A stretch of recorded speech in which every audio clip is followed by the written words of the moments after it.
عظمت قرآن. اس لیے میرے محترم حافظ قرآن یہ عظمت کی چیز ہے. جس خاندان میں ہو اس خاندان کو چاہیے کہ ان کی عزت کرے, اس برادری کو چاہیے کہ اس عزت کرے. اور حافظ قرآن سے میری یہ گزارش ہے کہ ہر وہ کام وہ نہ کرے جو ایک حافظ کے شان کے خلاف ہو. علماء سے گزارش ہے کہ وہ ہر وہ کام نہ کرے جو علماء کی شان کی جو ہے خلاف ہو. اس لیے آپ حافظ قرآن ہے, عالم دین ہے, آپ کی زندگی دیگر زندگی کی طرح نہیں ہے. اس لیے کہ آپ کا کوئی انسان دیکھے گا, آپ کا پھیل دیکھے گا, آپ کا سونا دیکھے گا, آپ کا جاگنا دیکھے گا, آپ کا اٹھنا دیکھے گا, آپ کا بیٹھنا دیکھے گا, آپ کا چلنا دیکھے گا. کسی عام انسان کے چلنے پہ ان کا توجہ نہیں رہے گا, تیرے چلنے پہ توجہ رہے گا. اس لیے تیرے سے گزارش ہے کہ زندگی کے ہر موڑ پر اس طرح زندگی گزارنا کہ تیرے گھر کا گھر ہو مگر تیرے پر انگلی اٹھا نہ پائے. جس موڑ پہ وہ بولے تیرا قدم شریعت کے مطابق چلتا ہوا نہ. حضرات گرامی, یہ علماء اور حفاظ سے گزارش ہے. عالم کی شان اپنی جگہ پر ہے, حافظ قرآن کی شان اپنی جگہ پر ہے, مگر میرے محترم میری ذمہ داری یہ ہے کہ میں ہر اس کام کو نہ کروں جو ایک حافظ کی شان کے خلاف ہو. اور میں یہ تقریر اس لیے کر رہا ہوں, یہ میرا شاگرد ہے, میرے ہی مدرسے میں پڑھ کر یہ حافظ قرآن بنا ہے. اس لیے مجھے زیادہ حق بنتا ہے کہ میں ان کی تربیت کروں. اس لیے علم تو شیطان کو بھی آیا تھا مگر تربیت نہیں تھی. جس تربیت کے بغیر علم ہو وہ علم فائدہ نہیں پہنچا سکتا ہے. جس علم میں تربیت داخل ہو وہ علم بھی فائدہ پہنچائے گا, تربیت بھی فائدہ پہنچائے گا. اس لیے میرے محترم آپ سننا ختم کرو گے, سن رہے بولیے عاشق بھائی کا توجہ کدھر ہے؟ کوئی بات پہ تو نہیں ہے. اگر کہیں تو ہم صلاۃ و سلام پڑھ دیں. مگر میرے محترم بس آخری میں آپ کو سناؤں, اللہ نے بڑی عظمت رکھا ہے ان پڑھے لکھے لوگوں پر, حافظ قرآن پر. میں آپ کو بتاؤں ایک بس آخری بات, اور آپ کے ذہن و دماغ میں یہ بات ڈال کر اپنی گفتگو کو ختم کرنے کی کوشش کروں گا. ایک انسان تھا, یہ علماء کا توجہ, ایک انسان تھا جس نے اپنے بیٹے کو اعلیٰ سے اعلیٰ تعلیم دی. توجہ آخری سٹیج پر ہے. اگر میں اس گاؤں کا مثال دوں, گاؤں والے نہ سمجھیں کہ ہماری مثالیں میں مثال لے کے چل رہا ہوں. مال بستی کا لڑکا تھا, مال بستی کے اسکول میں پڑھا, وہاں سے ڈگری لیا, یہاں پاس ہو گیا, چھترگاچھ پہنچا, وہاں سے پاس ہو گیا, ضلع کے اسکول میں پہنچا, وہاں سے فارغ ہو گیا, صوبہ کے اسکول میں پہنچا, وہاں سے فارغ ہو گیا, راجدھانی کے اسکول میں پہنچا, وہاں سے فارغ ہو گیا, پڑھتے پڑھتے بدیس پہنچ گیا, وہاں سے بہت ساری ڈگریاں لے لیا. ایک کٹھا ڈگریاں لے کر گھر پہ آیا. باپ بھی سوچ رہا تھا کہ بیٹا پڑھ لیا ہے, ہمارا مستقبل اچھا ہوگا, ہماری آنے والی زندگی اچھی ہوگی, ہماری آنے والی زندگی بہترین ہوگی. اب خدا کا کرنا ایسا ہوا, بیٹا کو جو ہے ہر ڈگری سے جو ہے ملوث کر دیا, ہر ڈگری حاصل کرا دیا, جو ہے ضلع کی بھی ڈگری حاصل کرا دیا, صوبے کی بھی ڈگری حاصل کرا دیا, راجدھانی کی بھی ڈگری حاصل کرا دیا, باہر بدیس کے بھی ڈگری حاصل کرا دیا. اب جب ساری ڈگریاں لے کر گھر پر آیا تو اتفاق ایسا ہوا کہ وہی لڑکا بیمار سے ملوث ہو گیا. اللہ کا کرنا ایسا ہوا کہ کینسر کے مرض میں جو ہے مبتلا ہو گیا. اب کینسر کا مرض آپ سمجھتے ہیں نا کتنا بڑا مرض ہوتا ہے. باپ بھی بڑا پریشان ہوا, اس بیمار بیٹے کو لے کر کشن گنج اسپتال پہنچا. ڈاکٹروں نے کہا یہ علاج ہونے والا نہیں ہے. پٹنہ پہنچا, وہاں علاج ہونے والا نہیں ہے. دلی پہنچا, وہاں علاج ہونے والا نہیں ہے. جب بمبئی پہنچا تو بمبئی کے ڈاکٹروں نے کہا کہ کچھ دن خدمت کر لو, اب یہ دنیا سے جانے والا ہے. وہ باپ جس کی بڑی تمنائیں تھی, بڑی آرزویں تھی کہ میرا بیٹا پڑھ لیا ہے, اب میرا مستقبل اچھا ہوگا, میری آنے والی زندگی اچھی ہوگی. باپ نے جو ہے تلوہ ملنا شروع کر دیا, افسوس کے ہاتھ ملنا شروع کر دیا. اللہ اکبر, روتا ہوا بیٹے کو لے کے گھر آیا, گھر پہ خدمت کرنا شروع کر دیا. بیٹا بستر بیمار میں آرام کر رہا ہے اور رو رہا ہے کہ میں نے اپنی زندگی میں کیا کیا. روتے روتے کہا کہ ابا حضور ذرا یہ تو بتائیں کہ میرے پاس کون سی ڈگریاں ہیں. ابا نے کہا بیٹا تیرے پاس بہت ساری ڈگریاں ہیں, تو نے ہائی اسکول بھی کیا, انٹر بھی کیا, یہ بھی کیا, بی اے بھی کیا, بھی ساری ڈگریاں تیرے پاس ہیں. بیٹا نے کہا ابا حضور ڈگریاں تو لے کے آؤ, وہ ڈگریاں کیا کیا ہے میں دیکھنا چاہتا ہوں. ابا حضور ایک ایک ڈگریاں دیکھنا شروع کر دیا. ہائی اسکول کی ڈگری سب دکھا دیا, انٹر کی ڈگری دکھا دیا, جو ہے ہائی اسکول وغیرہ ساری ڈگریاں دکھایا. ساری ڈگریاں دکھانے کے بعد وہ لڑکا ایک ایک ڈگری کو دیکھتا, رو کے الگ کر دیتا, دوسری کو دیکھتا, رو کے الگ کر دیتا, تیسری کو دیکھتا, رو کے الگ کر دیتا, چوتھی کو دیکھتا, رو کے الگ کر دیتا. باپ کہتا بیٹا رو کیوں رہے ہو, ساری ڈگریاں میں اعلیٰ کے اعلیٰ نمبر ہے, کسی میں کم نمبر نہیں ہے, ہر اسکول میں تو نے ٹاپ کیا ہے, روتے کیوں ہو. اب بیٹا روتے روتے کہا جس گفتگو کو آپ کے سینے پہ میں محفوظ کرنا چاہتا ہوں اسی پوائنٹ پہ میں آ رہا ہوں. حضرت گرامی باپ نے کہا بیٹا رونے کا سبب کیا ہے. بیٹا کرا ابا حضور اب بیٹے اور باپ کی گفتگو کو سمجھنا. بیٹا نے کہا ابا آپ نے کشن گنج میں ڈگری دلوا دیا, پٹنہ میں ڈگری دلوا دیا, دلی میں ڈگری دلوا دیا, بدیش میں ڈگری دلوا دیا, ساری ڈگریاں تو ہے مگر ان ڈگریوں میں کوئی ایسی بھی ڈگری ہے جو قبر میں پہنچ کر میں نبی کو دکھاؤں. سبحان اللہ سبحان اللہ. ابا حضور ان تمام ڈگریوں میں کوئی ایسی ڈگری بھی ہے جس ڈگری کو میں لے کر اپنے کفن میں ڈھانپ کر اپنے چارپائی میں رکھ کر اپنے قبر میں لے جا سکوں. ابا حضور بتاؤ تو صحیح.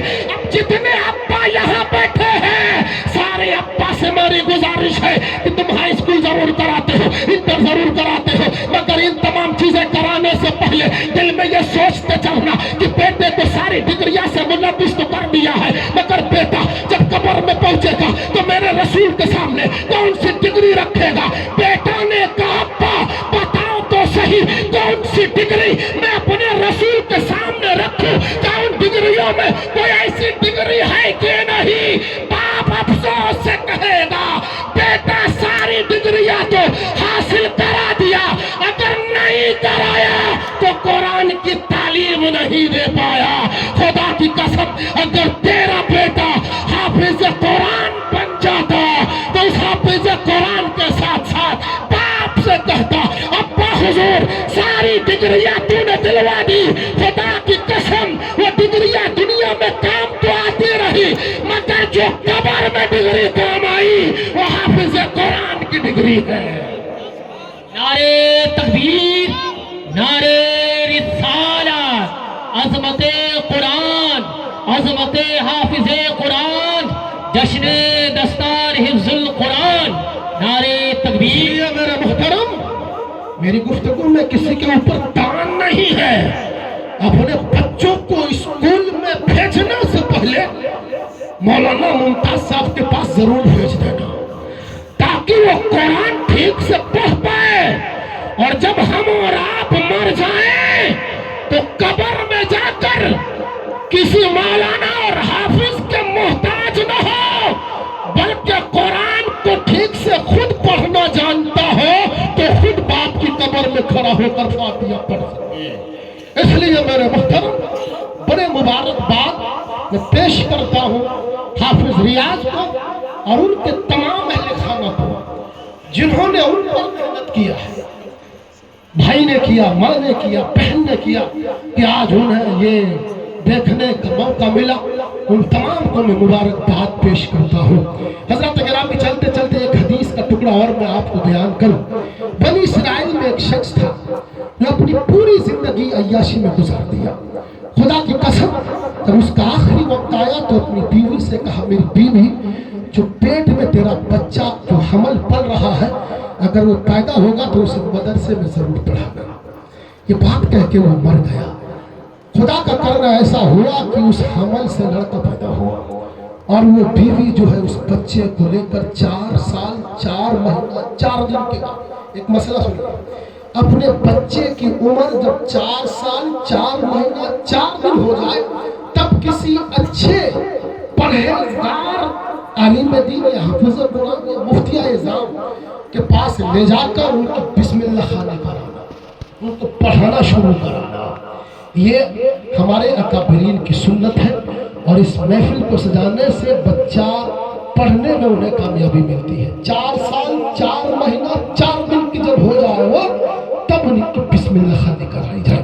جب اس بچے کی 4 سال 4 مہینہ 4 دن کا ہوا تو وہ بھی لے کر پہنچی عالم دین کی بارگاہ میں اور کہا اس کو پڑھا۔ وہ مولانا پڑھانا شروع کیا، پڑھایا بسم اللہ الرحمن الرحیم۔ ادھر بچہ بولا بسم اللہ الرحمن الرحیم، جو باپ قبر کی عذاب میں گرفتار تھا، اللہ نے فرمایا فرشتوں اس کے باپ کو عذاب سے ہٹا لو۔ فرشتوں نے کہا مولا کیوں، وہ تو بڑا گنہگار ہے۔ رب نے فرمایا گنہگار تھا، اس کا بیٹا آج مجھے رحیم کر کے پکارا ہے، اس لیے اس کی برکت سے میں اس کے باپ کے گناہوں کو معاف کر دیا۔ اس لیے میرے محترم اپنے بچوں کو دین سے ضرور جو ہے وابستہ کیجیے۔ میں یہ ذمہ داری سے کہتا ہوں کہ پڑھا لکھا لڑکا اگر پڑھ کر تربیت پایا ہے تو اپنے باپ کو کبھی ناراض نہیں رکھے گا۔ اگر خدا نہ خواستہ اس کا باپ اس سے ناراض ہو بھی جائے گا تو وہ ہر ممکن اپنے باپ کو راضی کرنے کی کوشش کرے گا، چاہے پیر پکڑ کے ہو، چاہے غلطی مان کر ہو، چاہے کیسے بھی ہو۔ اگر جسے تربیت ہی حاصل نہیں ہے تو اپنے باپ کے ادب و احترام کہاں ہو جاتا ہے۔ اس لیے علم دین سے ضرور وابستہ کیجیے۔